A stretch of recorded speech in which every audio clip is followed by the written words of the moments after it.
Hi everybody, I'm Jonathan. I am going to be reviewing Dancers After Dark by Jordan Matter. Jordan Matter started out as an actor before he became a photographer. He was the grandson of Herbert Matter, who was a photographer commissioned by Vogue, President Kennedy, National Geographic, and other things like that. Jordan Matter started in photography by photographing his friend's headshots one day after looking at the ones that she got or had completed and realizing that they didn't really have much of a personality to them. So he's done this book, Dancers After Dark. He's also done other ones called Dancers Among Us, Circus Among Us, and Athletes Among Us, and some other ones as well. So as we start looking through some of these pictures here in the book, it's a really nice introduction. He has quotes in here throughout the book. In this one, so Carol, in the end, we only regret the chances we don't take. He has a really nice setup in this book that I really like, in almost like having chapters. You have images like this with Alan Cummings, which is really nice. Most of them that I've seen, I haven't really seen any of the other like celebrity type of people, other than Alan Cummings, but they're all sort of revolve around dancers. In regards to there being like chapters, they kind of have this sort of a setup where they have the this sort of main word and then a quote to follow it. And then all of the pictures in here have this sort of title, if you will, in which it tells you the time that the picture was taken and then where. So this one, for instance, was 2:33 a.m. at the Carlisle Hotel in New York City. Now in regards to the picture, it kind of seems to sort of tell you what you're gonna be seeing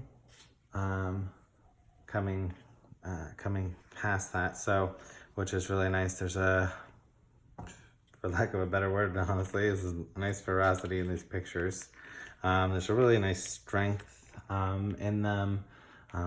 They really, like these ones, particularly the coloring and the detail that he managed to get in these buildings and then these dancers' bodies is really, really incredible. There's a lot of pictures in here. This book particularly, it's pretty heavy. It's a thicker book, and so like in handling it, honestly, it's not too bad. I love having photo books. I think they feel really nice, especially this one. Sometimes this is definitely a really hard one to do looking at with one hand, just because pictures tend to fling back or it wants to like close if you haven't gone far enough into the book, things like that.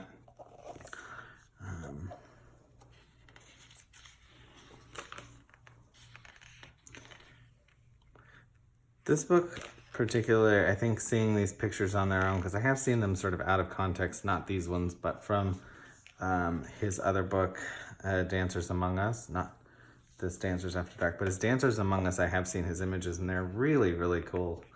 But I don't think they have a different feeling when you see them on the computer versus when you get to see them sort of in person. His images have a really nice ability to capture the body and the strength of these dancers, and I really appreciate that, being a dancer myself, and just seeing the detail and the musculature in these people and being able to also appreciate how hard holding a pose like this or something would be for any amount of time or how many times they had to do it. They're taken all over the place. Like this one is in Chicago under an L train. This one is in Berlin, in New York. Some of these are taken in Sweden. This one is in Amsterdam.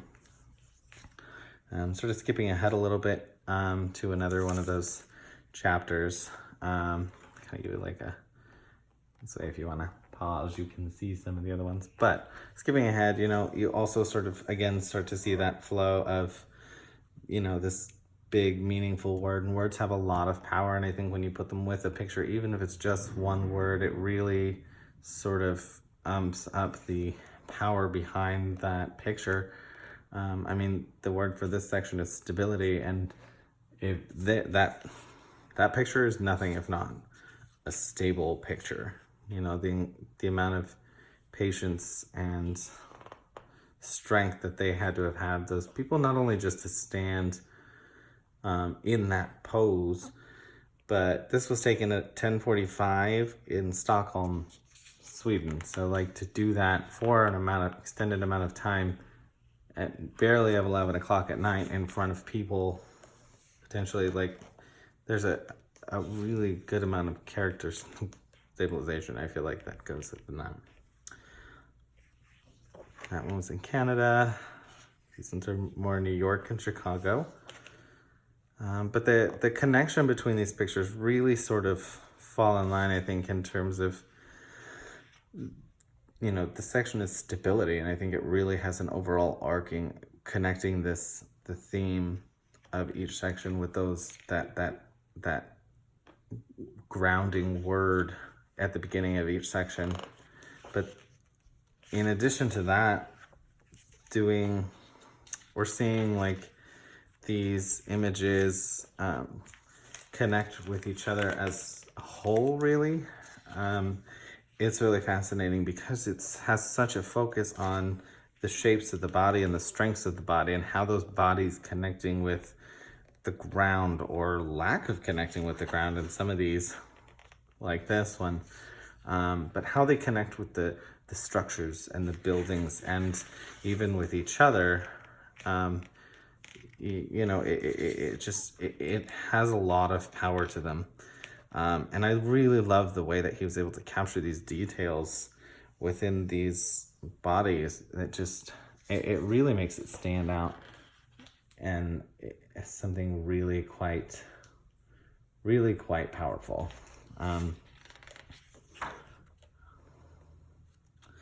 So another couple of sections really quick. Like this one is vulnerability, which you can see as you move forward. The color in these, or a lot of these, are colorful in black and white, and they flow back and forth, which I don't think is necessarily a bad thing or a good thing. I think it is what it is, but it has more to do with the content than the color necessarily, even though some of the colors in these, like this one especially, I mean, this is under vulnerability. Seeing this man swimming in, you know, in 11:04 in Miami, Florida, and what I can only assume is some form of a flood water, because they have there's cars back here, this car on the street, there's road signs here, there's a road sign there that almost makes it seem like the road is closed and you shouldn't be going down there. And being in Florida with hurricanes and things like that, it kind of adds that sort of sense of vulnerability to that picture. But the vulnerability of these people being out in public with people just walking by and standing there, and the strength and all of that, they really connect throughout these pictures. And you know, I take it back. The color really does, and the black and white, it really does sort of amplify the image. You know, it's under vulnerability. I think that is a very vulnerable picture. And they do flow between being in these sort of natural settings and things like that, to moving into more of a cityscape, and it kind of goes back and forth and flows, and I think that's a really nice flow to it.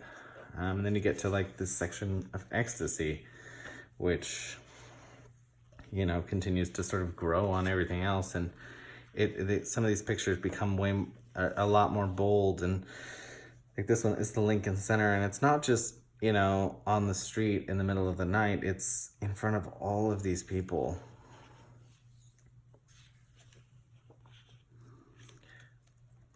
On a carousel on Fisherman's Wharf. Yeah. And they have these different quotes throughout and things like that. There's almost a quote on, I feel like almost on every page, that really just kind of pulls you back in. Like, life isn't about finding yourself, life is about creating yourself. And I think quotes like that kind of emphasize the pictures and the way that it is an expression in of itself, but it really sort of supports the dancers that are in the images, because well, dance is creativity, and dance is really figuring itself out. And then when you turn the page, you get to this sort of before and after of this dancer who's pregnant. You know, this is March 2015, and this is August 2015. And I'm assuming it's the same woman because it looks like the same woman, but it's taken in the exact same spot, almost at the same time, in a few months apart, and pregnant, not pregnant, but baby. And it just, I don't know, really, I find it really powerful in the way that he has these set up, and the way that the images kind of flow one after another, really just kind of bounce off of the one. And they just get a little more fun, and a little bit more powerful, and a little bit more of that sort of, I don't know, there's a lot of strength in these images. So I hope you get a chance to look at this book if you can. It's really fascinating. It's got some really nice little like Cliff Notes things in the background that talk a little bit about that, or a little bit about the moments, and then tells all the dancers, the final photos of the thing, of the images, and then just a little gratitude section in the back. And last of all, everybody kind of running away. And probably the nicest thing, or the funniest thing I've seen on the back of the book, is that there's no clothes, no arrests, no regrets. And that is Dancers After Dark by Jordan Matter.